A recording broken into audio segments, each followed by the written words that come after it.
I want to play D&D again. I like these new microphones. Oh, wombat poop is perfectly square, just straight out of their butts. If you don't know how a koala bear sounds, you should keep it that way. I miss Steve Irwin. I want gushers. Oh, yeah. You're living in a duck world right now, dude. Did it to danger? Jeez. Ah, it's so stuck in my head. Welcome to Summon Greater Podcast. Hi! Halloween's over. You know what that means? No. I don't want a lot for Christmas. That's right. It means we pull Mariah Carey out of her frozen solitary confinement. But yes, Halloween is over. Yeah. And for Halloween, kind of for Halloween, it sort of was just coincidentally close to Halloween. It really was. Yeah. I don't think anyone fully realized how close to Halloween it was going to be. Yes. That worked out nicely. But it was for Aaron's birthday. Mm-hmm. Aaron set up a murder mystery party. Yes. Which I've never been to. I don't think anyone who was there had ever been to one. Actually, maybe a couple. A few of our friends did say that they had been to one before, but it was like not a great one. Oh, that's right. I think some of the other people that were there from the other friend groups had done them before. Yeah. But yeah, first time for me, first time for you. I think it was first time for Sophia too. Yeah. But Aaron set this one up, which means it was fantastic by default. It was pretty good. Yeah, imagine someone who's devoted like their entire life to like theater and how much fun that is for them, and having so many friends in theater circles setting up a murder mystery party. Yeah. That was like that one party. We were there for what, 3-ish hours? 2 or 3 hours? Yeah, I mean, we were there for about 3 hours. The game, the murder mystery game itself took 2.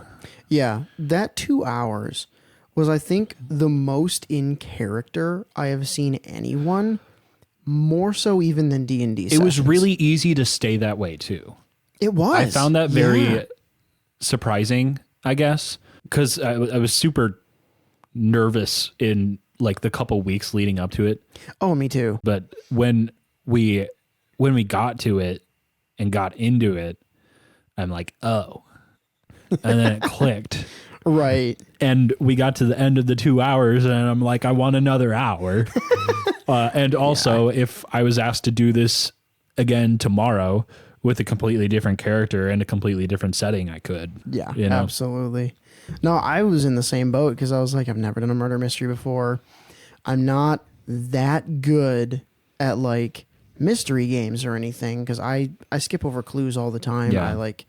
I barrel through games. Playing Baldur's Gate has been like the hardest thing for me because I have to slow the fuck down and look under rocks. So I was sitting there and I was like, I don't know what I'm going to do. Yeah. And then at some point in my mad ramblings of like trying to figure out how to do an murder mystery, I have arrived at the single most concerning thought, which was, what voice am I going to do? Which has no right to be the most gut-wrenching question to ask myself. Well, that ended up being pretty easy in practice. Yeah, we got there, and I like, for your guys' sake, I was playing a clown character, like a murder clown kind of character. Since most of our friends are theater/cosplay nerds, full face of makeup. I had all of it. It was great. I put that on and I was just like looking at myself and I was like, I am my character. This is me. This is who I am. Yeah. They're like, I do know what this sounds like, actually. It was great though, because like I wasn't talking in character until like we officially started. Mm-hmm.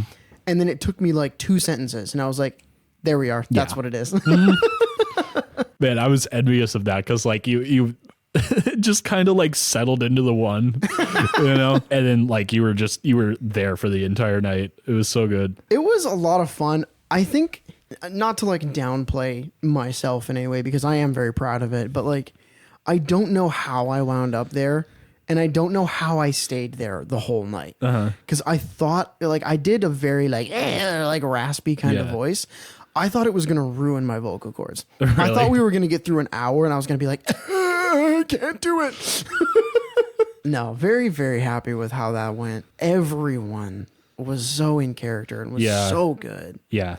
And also fine with breaking character every now and then. Just because, like, we were all hilarious.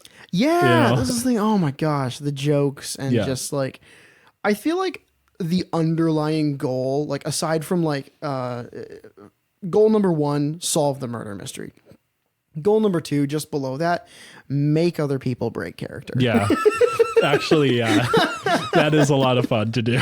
You and I were really, really good at it. Oh my God. Yeah. Well, we brought a pre-existing friendship into those characters and like just invited that dynamic in.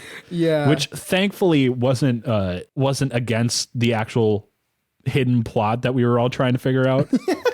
What was funny though was that at the end of it, between you, me, and Justin, actually, we got like 3 or 4 people to vote completely off the mark because we like accidentally injected our own lore into the characters just with how we were interacting. Yeah. So freaking funny. I'm sure the design of the game allows for that a little bit, but oh yeah, I think it makes it even better, honestly. Yeah, because like every relationship that definitely is or is not supposed to be present is stated as much in your cards. Yes, that is very true. It was extremely well put together. Erin hosted the thing and she was like the announcer kind of. I mean, there was an announcer character, but she was like the person saying like, hello and welcome to blah, blah, blah, whatever.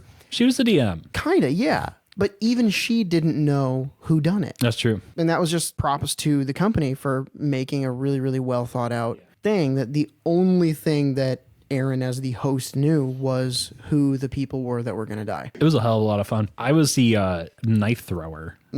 Kind of a eccentric, a little bit flamboyant type, you know. I was thinking just a couple nights ago here and messaged you out of the blue like, hey,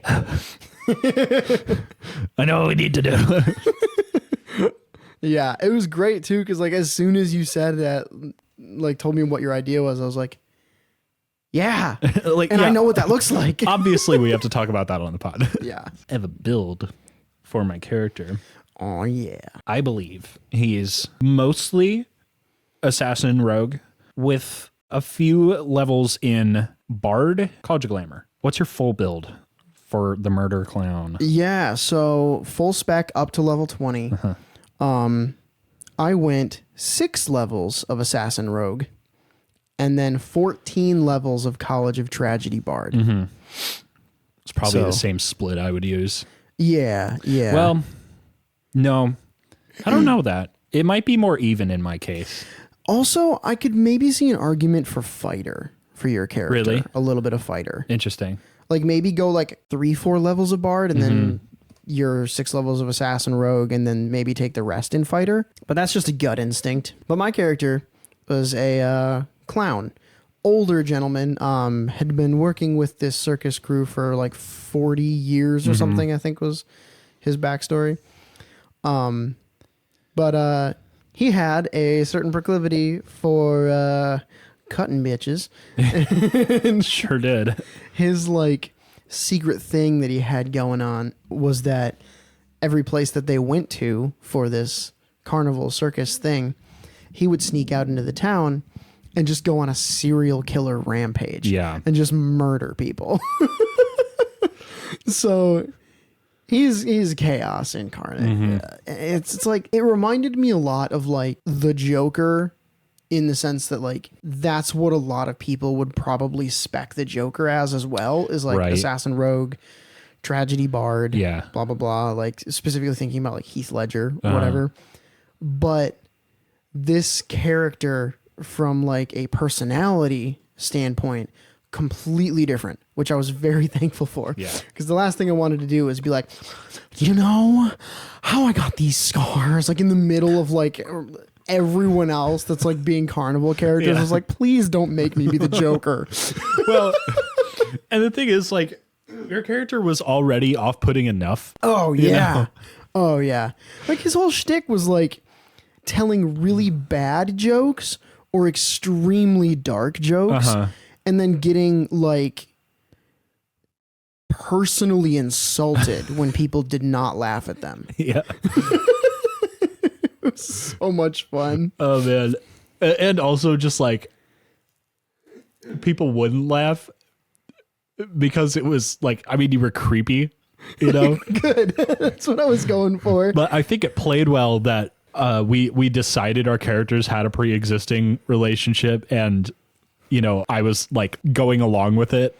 Yeah, oh yeah. Oh yeah. know? The reason why I picked College of Tragedy for him. This is a new one, by the way, for those of you who are like, College of Tragedy, like I don't think I've heard of that. This one came out fairly recently in the most recent Critical Role expansion book. Taldore Reborn, I think is what it was. Yes. Several really, really cool subclass abilities with the College of Tragedy. Starting at 3rd level, when you get the subclass, you get an ability called Poetry and Misery. When you join the College of Tragedy at 3rd level, you learn to harness the beauty in failure, finding inspiration in even the direst twists of fate. Whenever you or an ally within 30 feet of you rolls a 1 on the d20 for an attack roll, an ability check, or saving throw, you can use your reaction to soliloquize and regain 1 expended use of your bardic inspiration feature. I love that so much because it turns you being a melodramatic asshole into like a boon for the party. Yeah. Yeah. Then you also get, it's called Sorrowful Fate. You can exploit a foe's peril to instill deep feelings of sorrow and doom. When you or an ally you can see forces a creature to make a saving throw, you can expend 1 use of your bardic inspiration to change the type of saving throw to a charisma save instead. Super freaking cool. And then if the target fails this save, you roll a bardic inspiration dice, and the target takes psychic damage equal to the result, and is plagued with regret for 1 minute. If the target is reduced to 0 hit points during this time and can speak, they are magically compelled to utter darkly poetic final words before succumbing to their injuries. This is a once per short or long rest ability, but it just made me laugh because I was like, I can hear Matt Mercer and Liam O'Brien writing this together and just going, oh yes, theater nerds unite. Jeez, y'all need to calm down with some of these. It's crazy. So freaking funny, dude. Dude, I really need to use the bathroom. I'm sorry. No, you're good. Pause it. Hello. It's just you and me now. Sam, if you're watching this, know that I love you. This is the ASMR portion of our video today. Hello and welcome to Summon Greater Podcast. I'll be your host today since Sam is pooping. Sam, when you edit this, I hope you enjoy it. I hope you just take a minute and have fun. Yeah, so Poetry and Misery and Sorrowful Fate, the 2 3rd level abilities, and then at 6th level, when things start to get really interesting for, you know, basically any subclass, you get Tale of Hubris. At 6th level, you learn to weave a magical narrative that draws out the fatal arrogance of your foes. When a creature scores a critical hit against you or an ally within 60 feet of you that you can see, you can use your reaction, expend 1 use of your bardic inspiration to target the attacking creature and evoke the story of their downfall. For 1 minute or until the target suffers a critical hit, any weapon attack against that target scores a critical hit on a roll of 18 to 20. Wow. And at 14th level, the critical hit from this feature increases to 17 to 20. What the hell, dude? That is insane. That's really high. I mean, low, but like, that's huge. Oh, yeah, no, that's a massive critical range. Specifically when, like, really, really high-level fighters get the incredible ability to score a critical hit on 19 to 20, and then like at 20th level they get critical hit from 18 to 20. Do they stack? No, because it doesn't increase the critical range by a certain number. It increases it to a certain range. That would be hilarious to say like your crit range increases by 1, your crit range increases by 2. Have someone crit on like a fucking 15. Yeah. Oh my God. You get another ability at 6th level here. Impending Misfortune. Also at 6th level, your words can twist the power of fate to create triumph from the promise of future despair. Okay. When you make an attack roll or saving throw, you can gain a plus 10 bonus to the roll, but the next attack roll or saving throw you make takes a minus 10 penalty. Whoa. If not used, this penalty disappears when you finish a short or long rest. I like this a lot. Mm-hmm. You can't use the feature again until you finish a short or long rest or until you are reduced to 0 hit points. So if you get knocked down and come back up, you can use it again, which I think is cool. I think it's really, really interesting to have something like this because it's a lot of give and take, and it's something that I don't think has really been done before in a subclass. Granted, I haven't explored all of them in depth, so maybe there's something similar to this somewhere. Yeah. But I don't know. The more I'm reading about this subclass, the more I want to try it. Yeah. It's super It sounds like interesting. fun. Yeah. Yeah. Because then at 14th level, which is the final level of this class that this character is taking, at 14th level, you can touch a willing creature as an action and empower it with tragic heroism. This is the ability is called Nimbus of Pathos. Okay. Which, props for the name. Like, thank you, Matt Mercer, and whoever else helped you design this. This is so freaking good. Touch a willing creature as an action and empower it with tragic heroism. For 1 minute, the creature is surrounded by mournful music and ghostly singing, granting it the following benefits and drawbacks. The creature has a +4 bonus to armor class. It has advantage on attack rolls and saving throws. When the creature hits a target with a weapon attack or spell attack, that target takes an extra 1d10 radiant damage. Okay. And any weapon attack against the creature scores a critical hit on a roll of 18 to 20. Wow. So you can get crit really easily, but you also have advantage and increase to armor class and increase to damage. And then when this effect ends, the creature immediately drops to 0 hit points and is dying. Once you use this feature, you can't use it again until you finish a long rest. It's like basically like the final act in like a tragedy. Where it's like, this is your final stand. You will go forth and you will whatever. Yeah. So it's like increase to armor class, more damage, advantage on all your attacks, blah, blah, blah, blah, blah. And then when it's all over, you lay bleeding in the dirt. And it's like, no one hit you. You lay bleeding in the dirt. Oh, man. Yeah, no, this is by theater kids for theater kids, I think. Right? It's so good. That's very funny. Oh, man. God, though. Made me super happy. But yeah, so pair that with a little bit of assassin rogue because, you know, murder clown. Yeah. They come together nicely. Yeah, they do. But like, man, just I love College of Tragedy Bards so much. As a support build, it's so versatile. There are so many things that you can do just with the subclass options, not to mention whatever spells you choose. And, you know, bards at high levels can get spells from other classes too, like with magical secrets. I think it's at like, I don't know why I'm thinking. I can just tell you because I can look right here.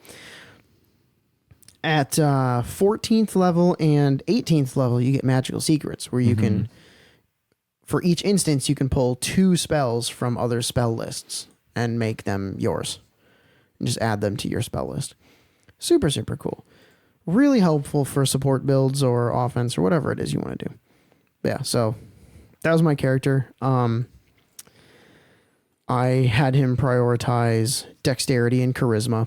I felt like that was probably the most important things for him. Not necessarily because rogue and bard, but because of like the character itself. Yeah. Charisma would definitely be high.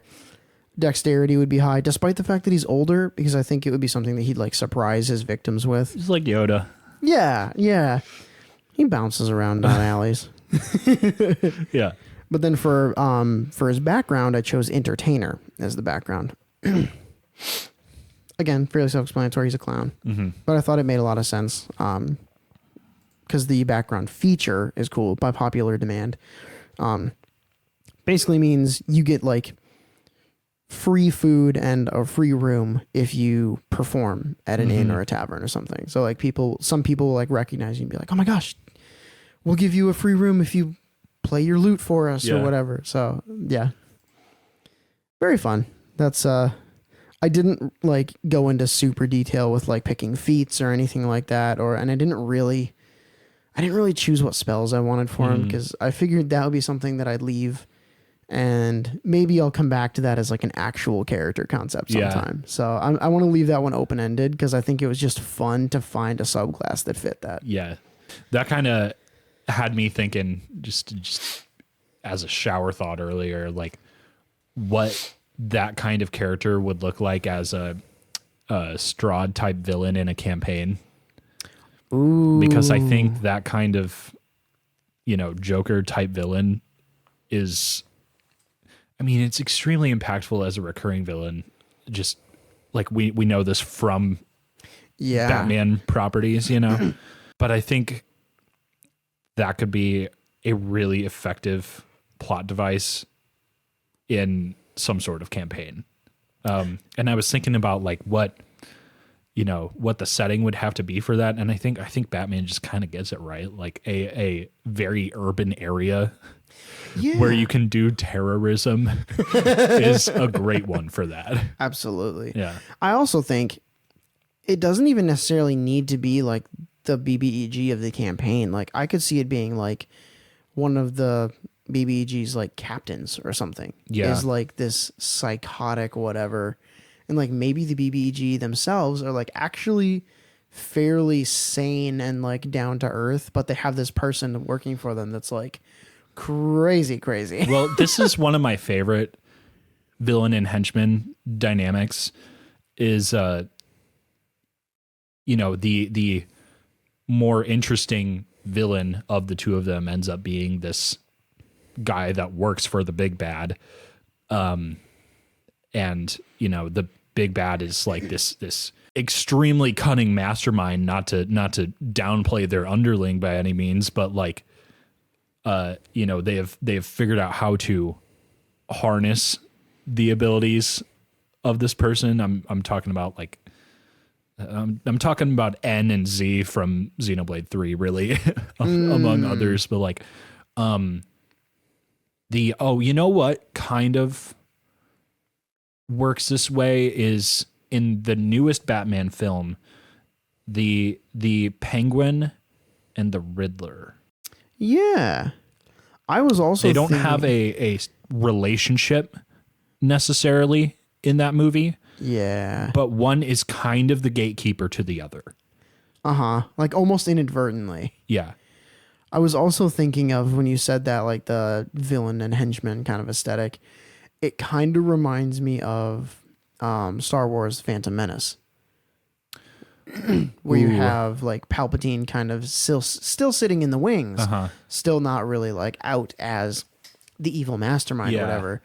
And then Darth Maul, who shows up in his most dramatic cloak and his dramatic double-sided lightsaber reveal. Yeah. And in the middle of like the throne room of the temple on Naboo, and is just like the most theatrical person in the entire movie. Yeah. And he turns out to be like fairly insignificant. Well, moving forward from that point because he dies. Until the Clone Wars. Oh yeah, yeah. I mean, in which I think that dynamic gets even better.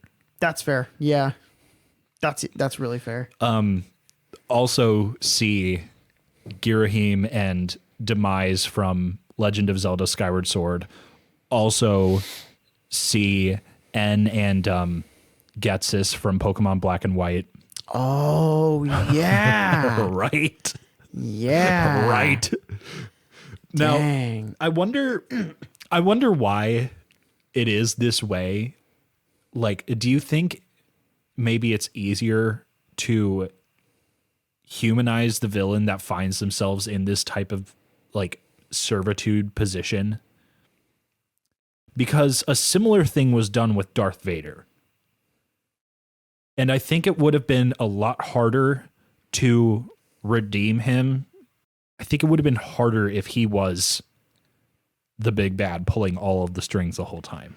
I think partially that, and also I think it's used to make the big bad seem more menacing than they would have.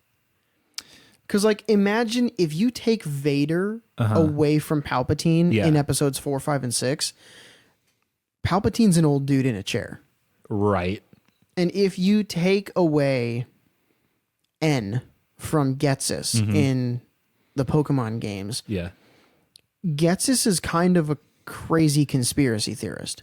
Yeah, kinda. So, like, I think part of it is that, like, when we as consumers of media spot this like absolutely insane person, very powerful and crazy, like completely off the rails, we're immediately like, oh, that's a bad person. Like, wow, that's scary. That's crazy. And then that person that's like absolutely insane answers to somebody without question and is like, your word is my command. Every order you give, I will follow. Not necessarily because of like undying devotion, but because of like, I serve you. Like, you are the more powerful of the two of us. I think that sparks that like goosebumps and like, oh, this one's even better. Yeah. And like, I think it just elevates like the BBEG. So like, if you were to use something like this in a campaign where you had like super crazy underling and then they work for someone who doesn't seem like they're that crazy, I think it really piques that part of our brains. It's like, what could their issue, what could their thing be? Yeah. What's going on? Yeah. Yeah. I'm realizing as I think about more and more of these, often it's like the motivation of the underling getting used, like in almost every case. Yeah. Of the above ones that I listed. Or it's that like dynamic of like, this person wouldn't have been as bad as they are now, except for the fact that you pushed them into it. Yeah. And you like created this chaos being that they are now. I love this kind of stuff so much. It's really freaking cool. So yeah, so we were kind of looking at like what other villain ideas we could come up with. And I had a couple ideas that they kind of started. I have a really fucked up way of making characters. I'm so sorry. Most of the time when I'm making a character to play, I start with like race and class. I just kind of scan until something like jumps out at me.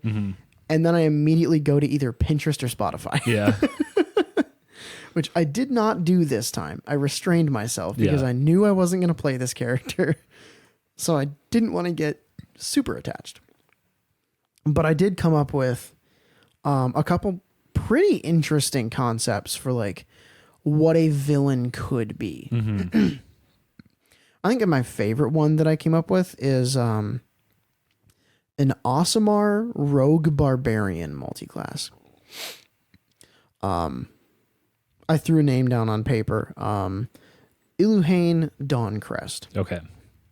So Iluhane, a little bit of backstory for Iluhane, just because I'm crazy, and yes, I gave him backstory already. Of course. Born into a poor family in a village, like farming village, whatever. When he was 5, 6, 7-ish years old, a roaming tribe of giants came through destroyed his village, like roasted and ate most of the people, but Iluhain like escaped and basically fought back and tried to defend his family. And they were so amused by this tiny, tiny little child that they were like, yeah, we won't kill him. Yeah. But then the seer of the giant tribe had a prophecy that this tiny little amusing child was going to like be the greatest champion of the giant tribe and usher in a new era for like a new kingdom for them. So I gave him the background Giant Foundling, which is one of the new ones that we talked about in Big B Presents Glory of the Giants. Yeah.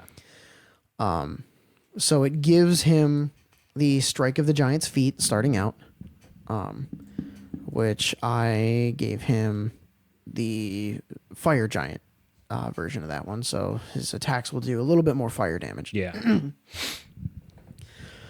And then I went 15 levels of Rogue, and let me double check and find out which subclass that was.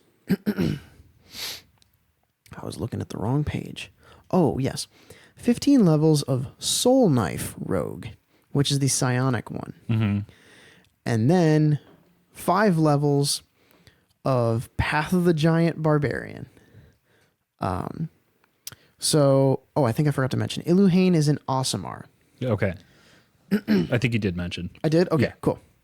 Yeah, so Aasimar, Soul Knife Rogue, Path of the Giants Barbarian. So my little headcanon story with this, Soul Knives get psionic power, psychic blades. They have like a psionic dice pool that they can use to do a bunch of really cool stuff, and I'll get into that a little bit here. Basically, the story that I have for Iluhain is that the giants use rune magic. And so he began to learn the rune magic alongside them. And let's say that for the purposes of this, his like kind of father figure would have been one of the fire giants in the tribe, which is kind of why he gravitated toward learning the fire rune magic. Well, then he also trained with the seer a little bit because of the prophecy. And in doing so, the seer basically told him, you can use the runes that grant you this fire magic, but you also need to look within yourself and find your own energy and your own power. And that's where he discovered the psionic ability, which he views as another form of runic magic. So his whole thing is he despises arcane casters. He thinks they are frauds. He thinks their magic is inferior, and he hates it and wants to wipe arcane magic from the earth. Okay. He thinks that divine magic is okay, but it is an inferior version of runic magic.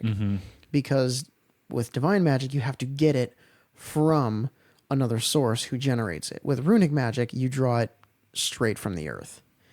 So he sees giants and their magic as like superior. And so his whole thing is he uses his martial abilities and his combat prowess, and he is essentially acting as a warlord and representative for the giants.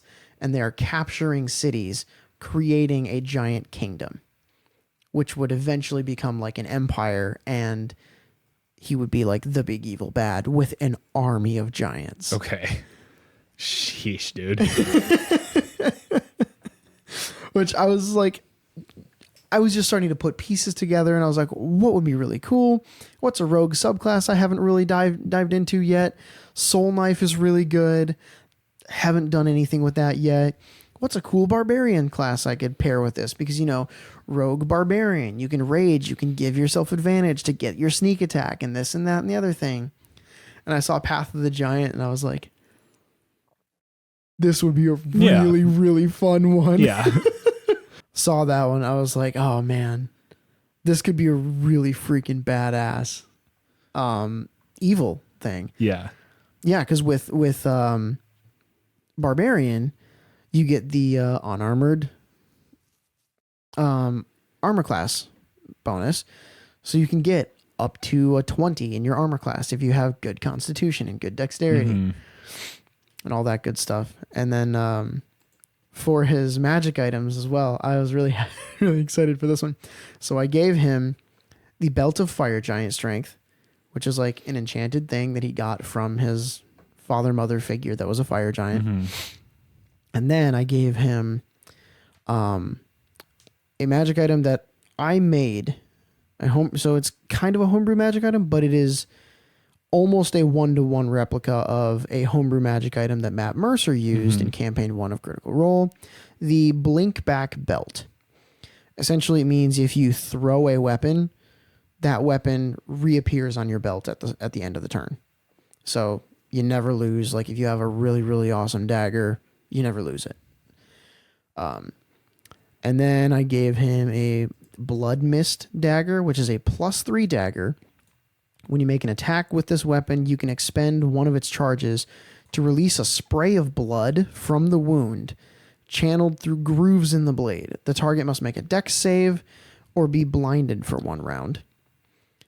Or then you can also spend a charge to release a blood toxin into the wound. They have to make a con save or be poisoned for 1 round. Really, really cool. And then the last item that I gave him, and this would be like later, like once he's established as a warlord, emperor, whatever it is, the Ioun Stone of Greater Absorption, which allows him to suck up spells as if they had never been cast. Okay. It is not regenerable. You can only cancel up to 50 levels of spells total. Yeah. So as you continue doing it, it'll rack up that charge, and then eventually the Ioun Stone will become inert. But I was like, man, how freaking cool would it be to have him be like a recurring, like someone you can encounter and maybe have smaller fights with. And if you cast more spells against him, then later on down the line, he can't cancel as many. Or if you look at you get in that first combat and you go, he canceled my spell. Nobody cast any more spells. We have to do melee damage. Yeah. Then he gets to do that like way more often. So I just like, it's such a really cool idea for like how to use magic items through the course of a campaign rather than like building a character for 1 fight.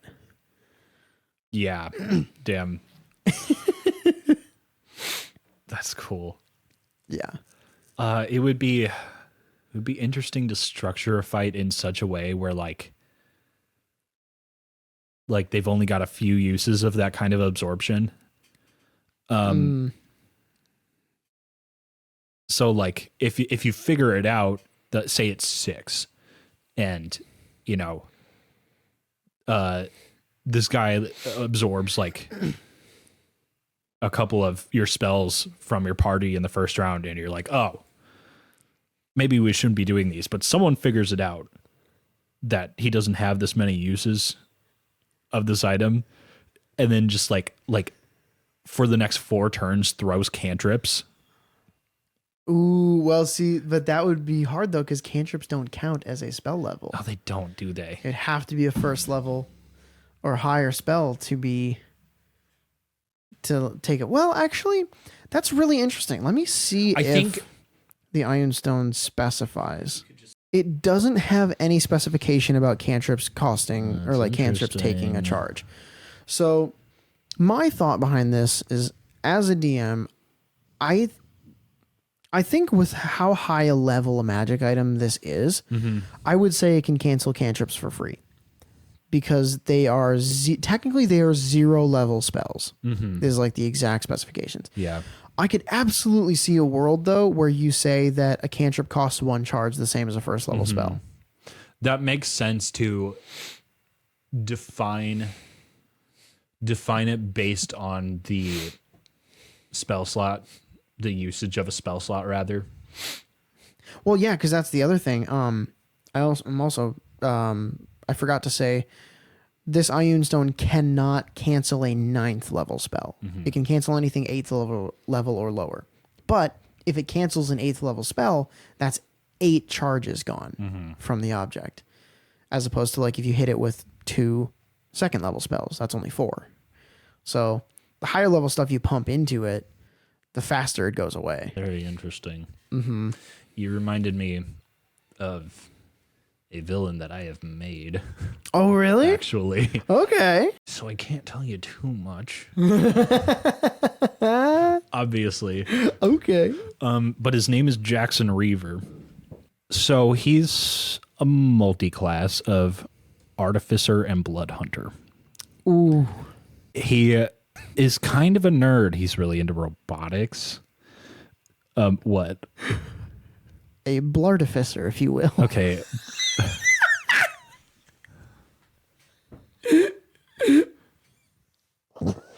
Paul Blartificer, Astral Mall Cop.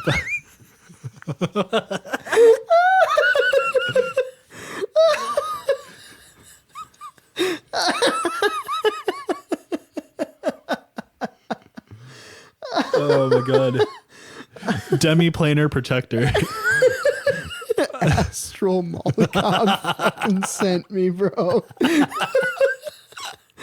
Holy Lord above. Oh shit. Okay. Continue. I'll contain myself. I'll wrap this up. You go. Oh shit. This guy, Mr. Jackson Reaver, has taken to fashioning himself some Dr. Robotnik type robot creations that just function as minions, but he's also a blood harvester. God knows for why. He's just gathering blood. Well, that's mildly horrifying. Of who? For who? For why? Yeah, for why? For dinner? For not for dinner. Oh. No.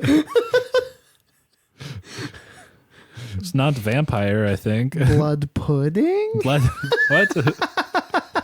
No. Oh, man. No, I think that's a British thing. Have you not heard of that? No. Yeah, blood pudding, man. Should we be looking this up? No, I thought there was something called blood pudding. What is it? No, there is. There is? It's also called black pudding. Oh, okay. Yeah. It uses blood sausage. It's like a stew. It's not actually a pudding at all. Regional type of blood sausage originating in the UK. Yeah, so it is a British thing. Made from pork or beef blood. I'm done reading. I think. Every day I find out something new about the UK. And Blood and get this oatmeal. This is what a stupid country. It's like, hey man, it's always raining here and we haven't seen the sun in 9 months. You want to use pig blood to make soup? Oh, dude. Yeah, anyway, Lizzie's in a box. Get fucked.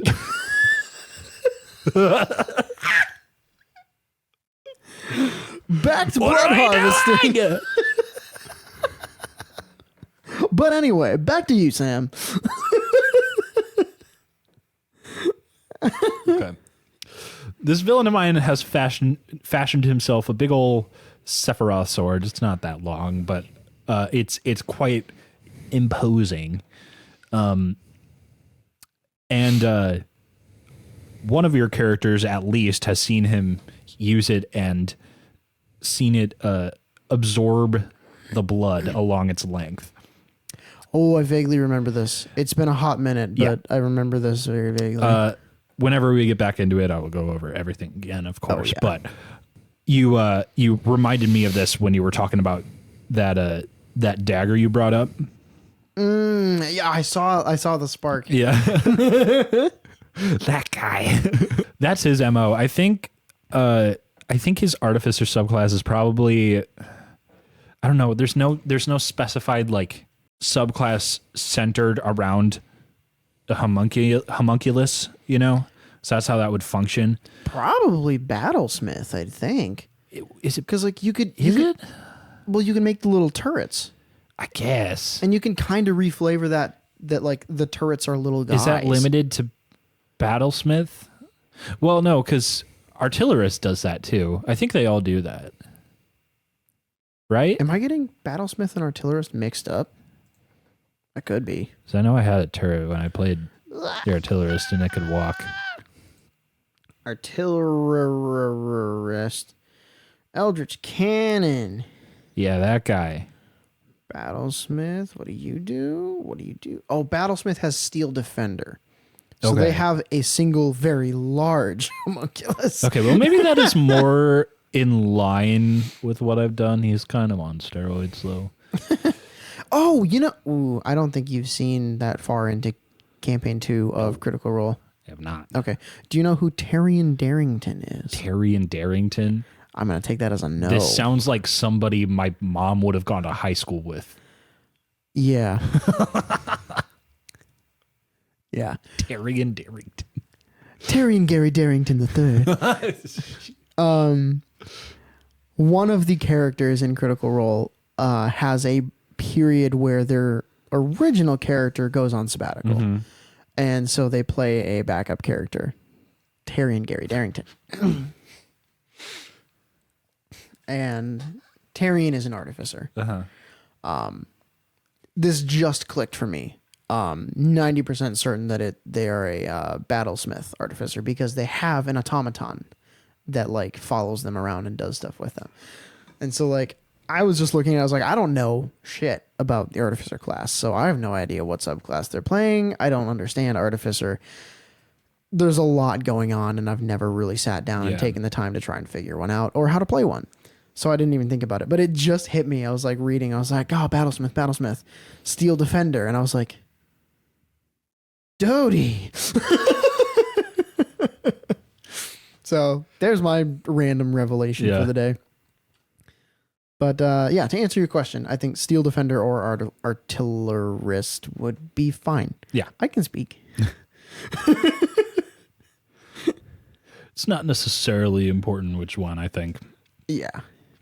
And I mean, if it's like a villain or a BBEG, whatever, you can bend the rules. That's what the DMs are for, baby. In all circumstances of play, intend to bend the rules. All right, well, you don't. Okay, I meant that like joking, but you said that so serious, and I'm scared. Okay. No, you're fine. I do it too. I also intend to make some, so good. Perfect. More rules. That's what everyone wants at their D&D table. I'm just being an asshole. only in regards to like world building and shit. Yeah, no. I mean, when you're doing a homebrew world, you have to have some rules that are like, okay, guys, specific to my world, here's how this thing works. Yeah. But I had a second idea for a bad guy. But this one's a bad guy, but he's not a bad guy, you know? Or is he? So this one, I have named him Dolan Desir. Dolan is an air genasi. He is 18 levels of cleric and 2 levels of wizard. Bit of a strange mix there. Specifically 18 levels of grave cleric and 2 levels of divination wizard. Okay. So this is something I have had this idea for a while for duo characters to play with somebody. And I kind of just squished them both together into one person because I was sitting there and I was like, wait a minute. These don't have to be separate things. They function perfectly well together. So the concept behind this build, because this character came from a mechanical observation discovery within the game, not necessarily from a thematic idea. So the concept behind this, Grave Domain Cleric, one of your channel divinity abilities is called Path to the Grave. As an action, you choose one creature you can see within 30 feet of you, cursing it until the end of your next turn. The next time you or an ally of yours hits the cursed creature with an attack, The creature has vulnerability to all of that attack's damage, and then the curse ends.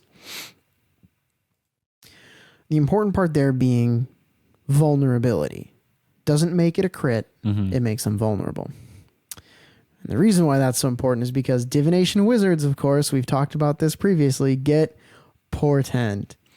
And they can roll some dice ahead of time. Portent. We love portent so much. Fucking love portent. It's so dude. funny. It's such a great ability. So, couple levels of divination wizard, you get portent. Imagine this as an enemy. They have portented themselves perhaps a natural 20 or 2. You're the DM, you can cheat. Oh, God. Dude, if that's the way you choose to do that, like 2 free D20s. That would be like the final fight of the campaign. I would do that. And that would be so awful. Oh, yeah. Especially backing up a little bit here to Path to the Grave Channel Divinity. Uh-huh. Gives another creature vulnerability to all attacks. So you go up, you smack them real good after you've cursed them so they have vulnerability, and then you portent, switch it out to be a crit. That quadruples the damage. Hello. Because you double damage for a critical hit, and then you double that damage for vulnerability. God, dude. Yeah. Ugh. Granted, it takes a little bit of setup because the previous turn, you have to use your entire action using that channel divinity to curse them. Actually, unless you've just so happened to have taken a potion of haste, which gives you 2 actions. Yeah.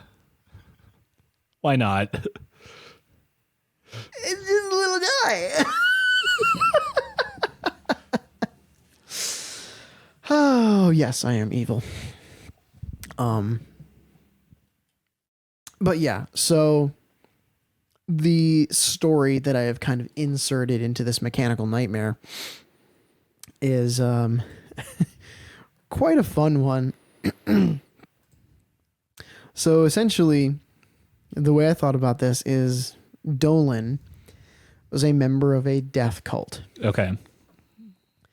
That the party would rescue him from at like the beginning of the campaign. Like one of the first things they do, like cohesively together as a group, there's a death cult. We got to get them out of here. And they go in and they find them and Dolan gets rescued. Except he wasn't rescued. He was the leader of that cult. And when he realized that people were going after them, he decided he didn't want to go down with them. So he modified the memory of everyone in his little thing and then basically said, okay, I'm hiding, and let the party come in and rescue him. And then Dolan pretends to be a wizard, which he has only 2 levels of. So he doesn't appear to be very strong. Yeah. Unbeknownst to everyone else, he has 18 levels of cleric chilling in the back. So he gets rescued and they kind of bring him along for whatever reason or anything. They save him and he becomes like, I don't want to say like pet because that sounds awful, but like he's like the little guy that they saved. And it's like, oh, you're doing good. Like, you're okay. We're okay. We got you. Yeah. And he's just a recurring character for them now. Whenever they go back to that town, he's there and he's like, I don't know, setting up a shop or something like that. Sounds like Ginga with a little more self-awareness. Yeah. Yeah, honestly, kind of. But behind the scenes, while the party's doing whatever they do, Dolan is reorganizing the cult. But now that he is no longer associated with it, he is starting to also train and become stronger in his magic and is moving up the ranks in the politics of whatever city they're in until he eventually becomes entrenched in, like, say there's like a city council or something. He is part of it. He is part of the leaders of that city. Yeah. And also running the death cult. Okay. And so he becomes the BBEG after they realize, or maybe have a hard time realizing, because of the fact that they saved him from this cult. So there are rumors obviously going around. They're like, oh, Dolan's involved with this cult. Mm-hmm. And the party has to work through the initial, like, yeah, but we got him out of there. We saved him. He's okay now. Like, he's not part of that. We freed him. So they're trying to convince people that he's okay. Little do they know, he actually is rebuilding the cult, and all these rumors are true. But they're fighting against them because they saved him. Yeah. And so then eventually they get to like the culmination and realize like he's been playing us the whole time. Uh-huh. And then it's like, yep, surprise. I used you guys Dude, to rebuild the cult. this is answering a question that I've struggled with a lot in roleplay, which is like, how do I deal with being captured? And the answer I'm now coming to understand is take over the cult. Take over the jail. Make it mine. Become the leader of the band of pirates. Exactly. You know? There you go. Yeah. Heck yeah. Yeah. So I thought of that when it came to like the multi-class aspect of this, because it's like I wanted to have an idea for a villain that was like super unassuming, and the party would actually probably fight to defend them from the general public for a while. And I couldn't really think of how to do that until I started looking into this character, and I was like, yeah, I want like 18 levels of cleric and 2 levels of wizard, because I only want the 2 levels of wizard to hit portent, because that's a 2nd level ability. Yeah. And then I realized I was like, oh, 2 levels of wizard. He's a level 2 wizard. Yeah. That's all he is. Just a level 2 wizard. So freaking fun. This I'm not gonna build this character now, but this is very Reagan era Taka from Mob Psycho 100. I haven't watched that one yet. I need to. A lot of people told me it's such a good anime. So, oh my god, I think it's my favorite. Really? I do think so. Wow. Yeah. I have a hard time calling anything that, because there's a few that I love very much, but that like, yeah, I think that does almost everything right for me. Reagan Arataka is just a charlatan and nothing really more. And there's nothing particularly special about him other than his silver tongue. And he convinces everyone around him that he has like phenomenal psychic abilities. While in fact he is relying on a couple of his employees to, do all of the work for him at any point in time. Amazing. Because they actually do have incredible psychic abilities. He's just like, yes, I did that. Yeah. But like everyone thinks he's a legend. Amazing. Except for the one employee that knows what he's doing. Because like, just, a well-placed splash of salt here. And like a well-timed, mocking rant at a corporation boss there. Just everyone believes that he's on a different level. That's so fun, man. The mind games of D&D villains are the best part. Oh man, like I have yet to really perfect that in session. I actually get really self-conscious about trying to do the like super confident characters or like super arrogant characters. It's really actually hard for me in session, which I did not expect. I feel that really hard. But I think the murder mystery party gave me a little bit of direction for doing that kind of thing. 'Cause I mean, I was just making a lot of stuff up. I was just doing improv really, for a lot of the night. And there were several points at which like how would I, like, could I do this if I were, the character that Skyler's playing or something like what Justin was doing, or the announcer guy, and I think like there are a lot of ways I could use the headspace I was in, and I think I could sustainably apply that to a very manipulative big bad, if you will, but that would be the hardest application. Yeah. And see, I think I love the character that I played, but I don't think it helped me in that aspect really at all, because he was really just disconnected from reality. That is super true. Yeah. He was playing a bit of a different game than anyone else, sort of by design. Right. And also because I was just so thrilled to be playing a character and that it was going well, I forgot to even try to solve the murder until literally the last 30 minutes. And then I was like, I haven't talked to anybody and I haven't looked at any of the evidence or clues. Yeah. Crap. Yeah. No, something I would be really sure to do if I went back into that situation is just make sure I get around to absolutely everyone in the room. Yeah. And it's not like I missed much. It was just there were 2 people that I didn't talk to throughout the night, and then maybe 5 total who I didn't get really any backstory on, but that was enough to make me miss some really key information. And afterwards it was like, oh man, okay. Everybody had something to say. Yeah.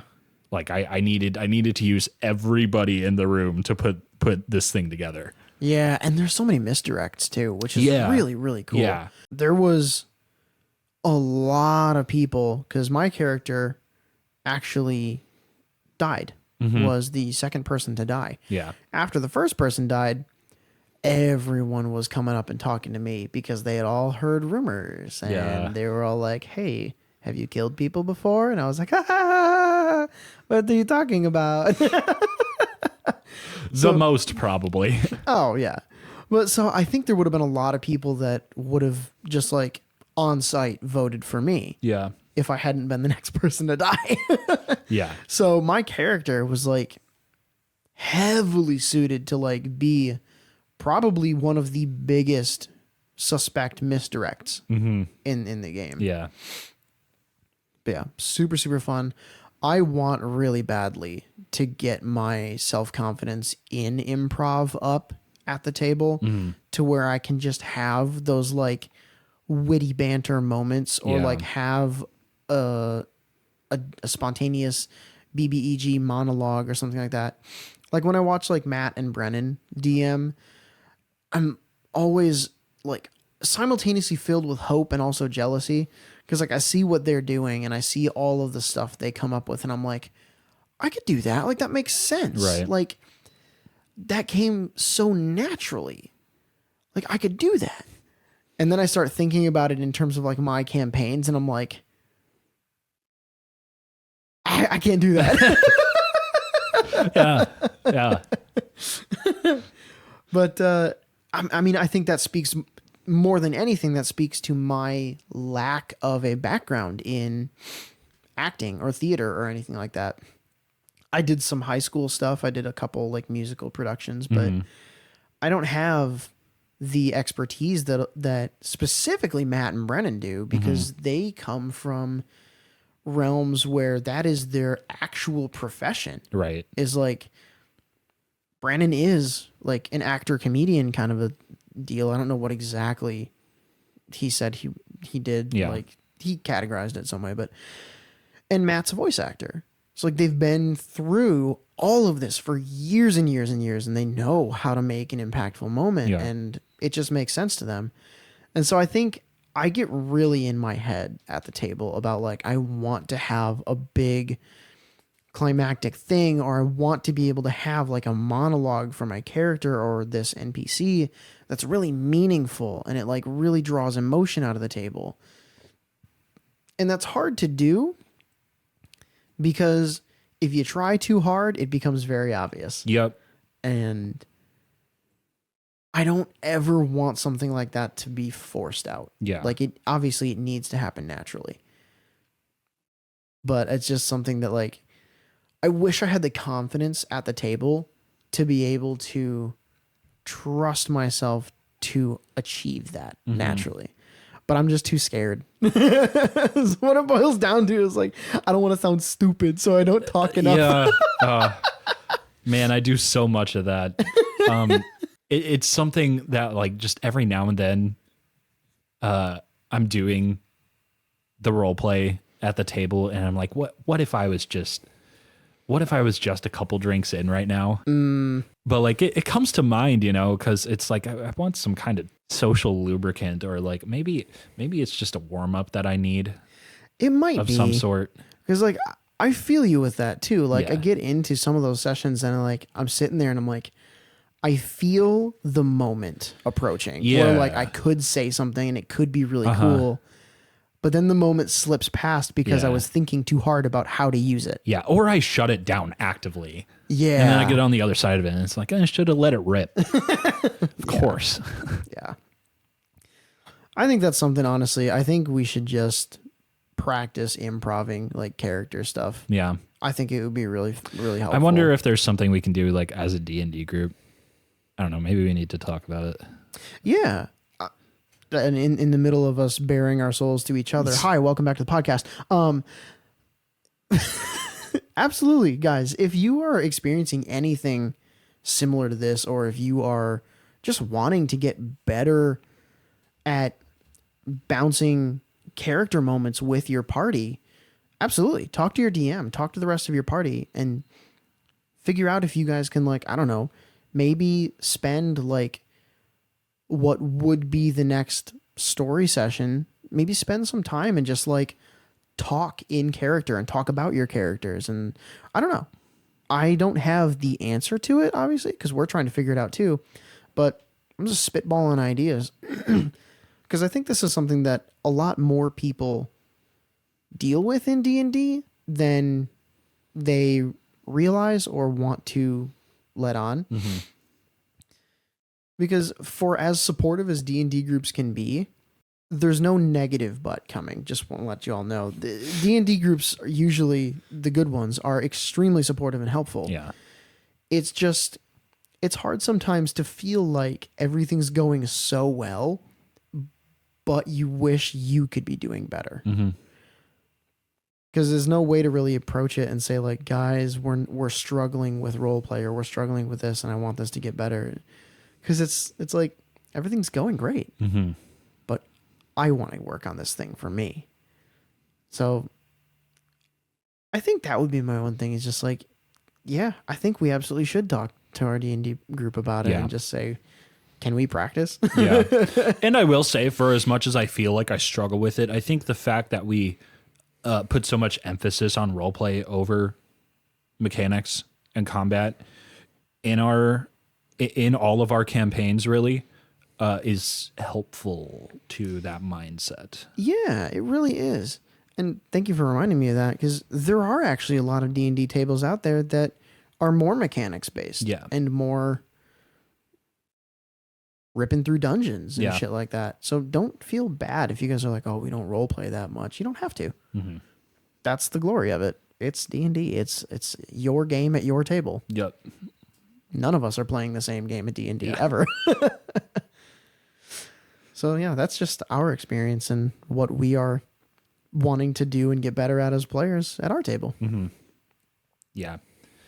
Quite serendipitous that we've found ourselves a table where we're all very cognizant of these struggles, because I think that's a shared one around the whole table. I would say the person at our group that has the most confidence with it is probably Aaron, because Yeah. she is in so many theater I would have productions. said Aaron or Sophia, I think. Yeah, well, Sophia gets really self-conscious about it. I know but she does, but she's better at it than she gives herself credit for. yeah. And like she's very good at NPCs. Oh yeah, Like above everything else. Oh, She can let it rip so often and switch on a dime. yeah. When I'm like theory crafting for a campaign, I usually come up with an absolutely insane plot that could span 6 or 7 different novels. And then I'm looking at it and I'm going, great. Now here's the world that I'm going to do it in. I'm going to start working on cities and this and that and the other thing. And then I sit down with a list of like a blank list of like who exists in this city. And I'm just like, George. I have to like, does this person live somewhere? Probably. Do they know other people? Yeah, that would make sense, right? And like, I struggle so much building small day-to-day stuff. And that is what Sophia's undying strength is. Like, you can be sitting in one of her sessions and be like, hey, I want to actually go to this other city that's completely out of the way. We've never been there before and we've never talked about it before. And she'll be like, okay. And then in like the few minutes where she's talking about you, like your lead up there, she's already figured out like there's going to be this and this plot going on socially with these characters who dislike this other characters because this, that, and the other thing. And we get there and she's got fully fledged like personalities for everyone in the town. Or if not everyone, she makes it feel like it's everyone in the town. It's enough people to feel that way. Yeah. And like, I feel like, I don't know what her process is, but I feel like she probably just has a few characters on deck at any point in time that can appear anywhere. That's how it feels for how easy it is for her to do this. Well, and also I think of all of us, I think Sophia has the least ADHD brain. With all the love in the world, I think that she actually has a bit of long-term memory. Oh, I mean, certainly that. Yeah. Yeah. Cause like when I come up with an idea for like a plot or something, I'm like, oh my gosh, this is amazing. I'm going to remember this and I'm going to write it down when we get home from this 10-minute car ride. And I get home from the 10-minute car ride and I am no longer thinking about D&D at all. Yeah. And it's just gone. That's why I've taken to busting out the voice notes app on my phone in the car so often. Dude, I wish I could do that. Sadly, I have a wife who plays in most of my campaigns sitting right next to me in the car most of the time. So I can't do that because she'd be like, what was that? Yeah. I think you need to just leave yourself a keyword. Maybe. Yeah. That would also be hilarious and ominous. Yes. To just have like a voice memo, just like take out my phone and just be like, sirens. Put it back. Gerbils and meatballs. Sam, what do you mean? None of your business. What are you doing with them? I don't know. Nothing yet. Nothing you need to know. Yeah. I got to work on my note taking. I got to work on a lot of stuff. Yeah. But it's all really exciting stuff. And obviously I don't feel like I'm a bad D&D player. It's just, these are things that I just want to improve. Of course. Yeah. You know what you should be working on? You should be working on your own homebrew. And then you should send it to us so we can highlight it here on Summon Greater Podcast. Yes, please. Because there's nothing we love doing more than that. With that said, when you get done with that, you should send it to summongreaterpod@gmail.com or @summongreater on Twitter.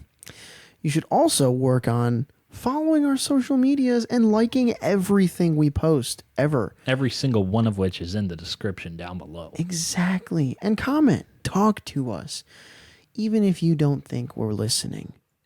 We are. We're there. We're watching. We can see you. see everything. You're doing great.